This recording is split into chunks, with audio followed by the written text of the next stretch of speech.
শ্ৰীৰাম ৰাম। প্ৰথম বেতৰ গাজৰ পৰা আৰম্ভ কৰোঁ।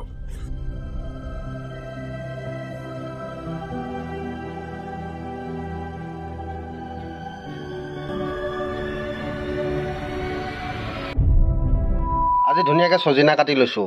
চজিনা আজি কিহৰ লগত বনাম সকলোখিনি দেখাম। এইফালে চজিনা কেইডালমান থৈ দিছোঁ, যিহেতুকে ৰাতিপুৱাই গৈ চজিনা বিচাৰি লৈ আহিলোঁ। আৰু আপোনালোকে খায়নে বাৰু চজিনা? যিসকলে খাই ভাল পায় কমেণ্ট বক্সত জনাবলৈ নাপাহৰি। চজিনা চাওক, এতিয়া চজিনা খুব খাব লাগে, কাৰণ চজিনাটো নাৰ্ভৰ কাৰণে বহুত ভাল বুলি কয় ডক্তৰসকলে। সেইটো কাৰণে এতিয়া আমি খাম। আৰু বহুতে এইটো কথা ভাবিব পাৰে পটককৈ যে তোৰ নাৰ্ভৰ প্ৰব্লেম আছে নেকি? নহয়, একচুৱেলি প্ৰথমৰ পৰা যদি আমি সজাগতা হৈ থাকোঁ তেতিয়া আমাক কেতিয়াও বেমাৰে আশ নাপায়। বেমাৰবিলাক আমি নিজে নিজেহে গোটাই লওঁ। যিকোনো বেমাৰ আমি যিটো বস্তু খাব নালাগে সেই বস্তুটো খাওঁ। এতিয়া যদি আমি মদ্যপান কৰোঁ, মদ্যপান কৰিলে মানে টেটুগুৰিলৈকে খাই লওঁ, টেটু ফালি চিঞৰোঁ, তেতিয়া মানুহৰ বেমাৰ হয়। আৰু মোক বহুতে কৈছে যে তই মদ খাই পানি কিয় দেখাও। কিন্তু এটা কথা, মই ইয়াৰ মাজতে কথাটো এইটো কাৰণে ক'ব বিচাৰিছোঁ, মদটো মই যে খাওঁ কিন্তু মই সদায় ঔষধি হিচাপে এক পেক খাইছিলোঁ। কিন্তু আজিকালিতো মই নেদেখাওঁ। কিন্তু প্ৰথমে যেতিয়া মই খাইছিলোঁ তেতিয়া মই বহুসংখ্যক ব্যক্তিয়ে মোক এটা কথা কৈছিলে, ফোনৰ যোগেৰে হ'লেও কৈছিলে যে আপুনি মদটো খোৱাটো নেদেখুৱাব। আৰু সেই তেতিয়াৰ পৰা মই এৰি দিলোঁ। আৰু মই এতিয়াও এক পেক মদ খাওঁৱেই, তাকে দিনটোত নহয়। আমি দিনটো কাম বন কৰি ৰাতি ভাত খোৱাৰ আগত ঔষধি হিচাপে মানে একাপ খাওঁ। আৰু সেইটো কাৰণে আজিলৈকে আমাৰ স্বাস্থ্য পাতি ঠিকে আছে বৰ্তমানলৈকে। পাছত কি হয় নাজানো, কাৰণ মানুহৰ জন্ম লৈছোঁ যেতিয়া এদিন হ'লেও মৰিব লাগিবই। মই নহয়, সকলোৱে মৰিব লাগিব। সেইটো কাৰণে এতিয়া মই বন্ধুসকল আজি আকৌ ওলাই আহিলোঁ মানে বেতৰ গাজ কাটিবৰ কাৰণে। এইজনে আপোনালোকে বেতৰ গাজ কোনে কোনে খাই ভাল পায় কমেণ্ট কৰি জনাবচোন দেই। যিহেতুকে আমি বেতৰ গাজ খাই খুব ভাল পাওঁ, আপোনালোকে খায় নে নাখায় জনাব। আৰু মই বিশেষকৈ বেতৰ গাজটো কেঁচাই খাওঁ। আপোনালোকে কেনেধৰণে খায় জনাবলৈ নাপাহৰিব। এতিয়া বৰ্তমান আছোঁহি মই বাৰীত, আৰু এতিয়া কাটিম বেতৰ গাজ। চাওক কিমান ধুনীয়া হৈ আছে বেতৰ গাজবিলাক। বহুতে খায়, বহুতে কিন্তু খাবলৈ বেয়া পায়, কিন্তু মই হ'লে খাই ভাল পাওঁ। আৰু যিহেতুকে বৰ্তমান এতিয়া দুটা কাটি ল'লোঁ, এই দুটা চাওক ধুনীয়াকৈ দুটা কাটি ল'লোঁ। আৰু এতিয়া লাহেকৈ কাটি মেলি আজৰি হৈ ওলাই দিলোঁ। মানে কি হয়, বেতৰ গাজটো খুব খাব লাগে। তিতা মানে বেতৰ গাজ বুলিয়ে নহয়, চিৰতা তিতাৰ পৰা ধৰি আপোনাৰ আমি আৰু চব তিতা খাওঁ। তিতা কেৰেলাৰ পৰা ধৰি চিৰতা তিতা সকলোখিনি মানে চব তিতা খাই বৈ আমি জীয়াই থাকোঁ। আৰু এইফালে হ'ল সেউজীয়া সেউজীয়া সেউজীয়া পৰিৱেশ। এয়াই হৈ গ'ল আমাৰ বাৰীখন মানে বাহনিখন, বুজিছে নাই? এতিয়া লাহেকৈ যাম ঘৰলৈ, আৰু ঘৰত কি কি বনাইছোঁ সকলোখিনি দেখাবলৈ প্ৰয়াস কৰিম। ব'লক তেতিয়া আজি ভিডিঅ'টো আৰম্ভ কৰোঁ। যিহেতুকে আজি ভিডিঅ'টো বাৰীৰ পৰাই আৰম্ভ কৰি দিলোঁ। এতিয়া লাহে লাহে যাম ঘৰলৈ। এইফালে যিহেতুকে বন্ধুসকল এতিয়া বৰ্তমান বনাই থকা হৈছিলে মগুৰ দাইল বইল কৰি থকা হৈছে। আৰু এতিয়া ইয়াতে মগুৰ দাইলত দি দিম এইফালে লাট কচুৰ পৰা ধৰি সকলোখিনি। এইফালে আছে চজিনা, প্ৰথমে দি লওঁ আমি চজিনাখিনি। চব চজিনা ধুনীয়াকৈ খাই থৈছোঁ। চজিনাটো দি দিম এতিয়া, কাৰণ দালিটো সিজালৈকে চজিনাটো দিয়া নাছিলোঁ। এতিয়া দালি সিজি আজৰি হৈ গ'ল। এতিয়া লাহেকৈ চজিনা দি দিলোঁ, চজিনাটো সিজি ল'ব। তাৰপিছত লাহেকৈ দি দিম লাট কচু। আপোনালোকে খাই কেনেকুৱা পায় মানে চজিনাটো? মইতো চজিনাটো খাই খুব ভাল পাওঁ। চজিনাটো এইকেইদিন মই খাই আছোঁ। আৰু এইফালে ক'লোৱে নহয় লাট কচু চাওক, শাকবিধ চিনি পায়নে আপোনালোকে? বনৰীয়া শাক এইবিলাক আমি খাওঁ।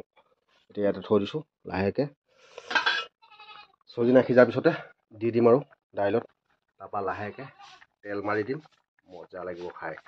আৰু এতিয়া বেতৰ গাছকেইটা থৈছোঁ, যিহেতুকে বেতৰ গাছকেইটা ব'লক গুচাই মেলি আজৰি হৈ লওঁ। বাকীখিনি চাই গৈ থাকক। যদি ভিডিঅ'টো চাই ভাল পায় লাইক কৰিব, শ্বেয়াৰ কৰিব, আৰু চেনেলটো ছাবস্ক্ৰাইব কৰিবলৈ নাপাহৰিব। এয়াই হ'ল আমাৰ ঘৰৰ পৰিৱেশ, দেখিছে নহয়? এতিয়া এয়া চাওক, দাইলত যিহেতুকে বিলাহী দিম বুলি ভাবিছোঁ, বিলাহীকেইটা কাটি মেলি আজৰি হৈ লওঁ। তাৰ পাছতে আকৌ আপোনালোকক লগ পাই আছোঁ, চাই থাকক। এতিয়া কিমান ধুনীয়াকৈ দালিখিনি উতলি আছে দেখিছে নাই? এইফালে লাট কচু দিবলৈ আছে বৰ্তমান। লাহে লাহে চব দি গৈ থাকিম, চাই গৈ থাকিব। এতিয়া বিলাহীটো ধুনীয়াকৈ কাটি মেলি আজৰি হৈ লওঁ। দালি তেল মাৰিম বুলি কেৰাহীত তেল দি ল'লোঁ। এইফালে চাওক, এতিয়া এইফালে নহৰু 3 ফুটা লৈ থৈছোঁ। লাহেকৈ ইয়াত বিলাহী কাটি থৈ দিছোঁ ধুনীয়াকৈ। তেল এইফালে গৰম হৈ আছে, আৰু এইফালে দালি থৈ দিয়া হৈছে। এতিয়া লাহেকৈ তেল গৰম হৈ গ'ল, দি দিওঁ নহৰু। এতিয়া নহৰুকেইটা দি দিলোঁ। এতিয়া লাহেকৈ দি দিয়া হ'ব বিলাহী। এইফালে বিলাহী দি দিলোঁ। এতিয়া লাহেকৈ ধুনীয়াকৈ বিলাহী সিজি গ'ল, লাহেকৈ দি দিয়া হ'ব। এতিয়া বিলাহী ভাজি মেলি লাহেকৈ দালি দি দিলোঁ, দেখিছে নাই? ধুনীয়াকৈ উতলি আছে। এতিয়া বন্ধুসকল আপোনালোক সকলোকে গৈ লগ পাম আৰু ক'ত অনানিয়াত ব'লক আৰু কেইটামান কাম আছে সেইকেইটাও কৰি লওঁ মানে কাম মানে কি আৰু বেতৰ গাছখিনি গুচাবলৈ আছে চাটনিটো বনাবলৈ আছে চাটনিটো বনাই মেলি আজৰি হৈ লওঁ তাৰপিছত আপোনালোকক লগ পাম ক'ত খোৱা বোৱাত কিমান ধুনীয়াকৈ উতলি আছে এইটো দাইলখিনি এইফালে বেতৰ গাছ আৰু পিঁয়াজ জলকীয়া আৰু কণবিলাহী চাটনি অকল আপোনাৰ এনেধৰণে কেঁচাকৈ খাই নাই বেতৰ গাছ দেখিছে নাই কিমান ধুনীয়াকৈ কাটি লৈছোঁ খাই কিবা এটা মজা লাগে আপোনালোকে এনেধৰণে খাই চাবচোন কেনেকুৱা পালে জনাব আমি যিহেতুকে খাই তিতা পাওঁ ভাল লাগে আৰু দেখিছে নাই কিমান ধুনীয়াকৈ কাটি লোৱা হ'ল এইফালে আমাৰ জানমণি এতিয়া ভাত বাঢ়ি আছে দেখিছেনে বন্ধুসকল এয়া ভাত বাঢ়ি আছে আৰু এইফালে লগত লৈ লোৱা আছে বুট এইফালে বেতৰ গাছ চাটনি আৰু এইফালে আছে চজিনা মগু দাইল আঞ্জা আৰু এইফালে জানমণি বাঢ়ি ল'লে ফাইনেলি বন্ধুসকল ভাত পানী খাই বৈ আজৰি হৈ ল'লোঁ এতিয়া লাহেকৈ ড্ৰেছ পোছাক কৰি ওলালোঁ জানমণিক লৈ মেডিকেললৈ আৰু এতিয়া লাহেকৈ ৰেডি হৈ ল'লোঁ আৰু এইফালে আমাৰ জানমণি ৰেডি হৈ আছে এয়া চাওক এইফালে আমাৰ ছোৱালী গেটগেটি হৈ শুই আছে আৰু এতিয়া লাহেকৈ আমি ওলাই দিওঁ যাম অকণমান মেডিকেলটো কাম আছে আৰু ভতিজাজনী আহিছে ভতিজাজনী ঘৰৰ পৰা আহোঁ এতিয়া বৰ্তমান এই হেলমেট পিন্ধি ওলাই ল'লোঁ যিহেতুকে হেলমেটটো পিন্ধি নাযাব লাগিলে আকৌ পুলিচে ধৰি পিনি আধা ৰাস্তাতে আকৌ লগাই দিব নহয় ফাইনটো নহয় জানো বন্ধুসকল সেইটো কাৰণে ফাইনটো নিদিওঁ বুলি হেলমেটটো পিন্ধি ল'লোঁ আৰু ফাইনটো বুলিয়ে নহয় একচুৱেলি আমাৰ এইটো বচাবৰ কাৰণে এইটো লাগেই কোন সময়ত কি হয় কোনো ক'ব নোৱাৰে সেইটো কাৰণে পুলিচৰ ভয়ত যে হেলমেটটো পিন্ধিব লাগে সেইটো কিন্তু নহয় নিজৰ ছাপোৰ্টৰ কাৰণে পিন্ধি ল'ব লাগে আৰু সেইটো কাৰণে মই পিন্ধি ল'লোঁ আৰু এতিয়া বাচন্তি চাবি লগাই মেলি ৰেডি কৰিলোঁ আমাৰ জানমণি এতিয়া ভিতৰত লাহেকৈ মানে কি কয় পেন চূণৰ পাউডাৰ লগাই আছে চূণৰ পাউডাৰ লগাই মেলি আজৰি হৈ আহি যাব আৰু লাহেকৈ ওলাই দিম মেডিকেল মানে যিহেতুকে মানে যোৱাকালি এটা মই ভিডিঅ'ত আপলোড কৰিছিলোঁ কৈছিলোঁ যে মই জানমণি অকণমান অসুবিধা হৈ আছে আকৌ গৈ আহোঁ মেডিকেলৰ পৰা তাৰপাছত আকৌ লগ পাই আছোঁ ব'লক ক'ত ক'ত যাম কি কৰিম সকলোখিনি দেখাবলৈ প্ৰয়াস কৰি থাকিম যদি ভিডিঅ'টো চাই ভাল পায় লাইক কৰিব শ্বেয়াৰ কৰিব আৰু চেনেলটো ছাবস্ক্ৰাইব কৰিবলৈ নাপাহৰিব ব'লক তেতিয়া ভিডিঅ'টো ষ্টাৰ্ট কৰোঁ